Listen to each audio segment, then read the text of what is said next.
May nararamdamang pagsisisi ang dating aktres at public servant na si Sita Astles, sa pag-amin niya sa publiko na meron siyang mental illness. Na-diagnose si Sita ng bipolar disorder noong 2011 na siyang naging simula ng pagtawag sa kanya ng mga tao ng baliw. Sa panayam sa kanya ng online show na kay Susan Tayo Vlogs hosted by Susan Enriquez, naikwento ni Sita ang tungkol sa kanyang mental health issues. Paglilinaw niya sa naging karamdaman sa utak, "It is not a thinking disorder.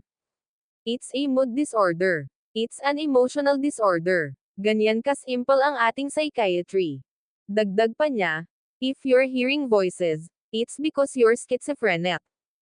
Pag natanggal yung voices, it's because you're bipolar." Ganuan kasimplistic yung level ng psychiatry in her country.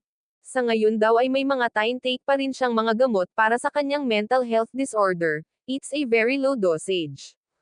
Pero aminado ang dating aktres na nagkamali siya sa pagse-share sa publiko ng kanyang naging karamdaman.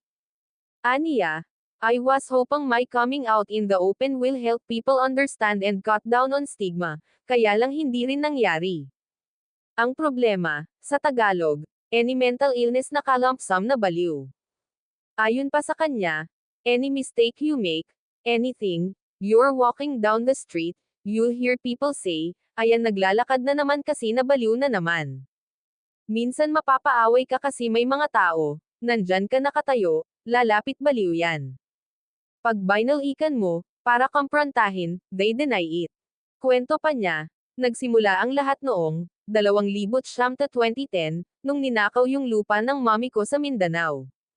Yun ang punot dulo. So yun yung basis ng harassment. Tapos, as you know, binansagan na akong baliw, and all of this and all of that. Na-hospital ako sa kaka-torture nila sa akin, and then I was forced to leave Manila. Ang problema they rehash it every 7 years, dagdag pa ni Sita na nagsilbing konsehal sa Maynila for 3 terms. Tumakbo siyang vice mayor noong 2007 pero tinalo ni Isko Moreno. Sa ngayon daw ay busy siya sa pagbabasa at pagsusulat ng libro tungkol sa Philippine history at iba pang mahahalagang subject.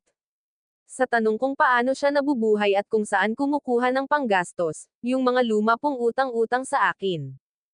Inaabutan din daw siya ng pera ng kanyang mga kapitbahay para pambili ng pagkain at sigarilyo.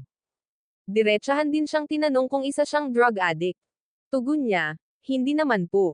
Naibahagi rin ni Sita na may special appearance siya sa pelikulang Home Along the Riles The Reunion na pagbibidahan ng original cast members na sina Claudine Barreto, Nova Villa, Smokey Manaloto, Vandolph Quizon, Boyto Quizon, Leo Alvarez at Maybelline de la Cruz.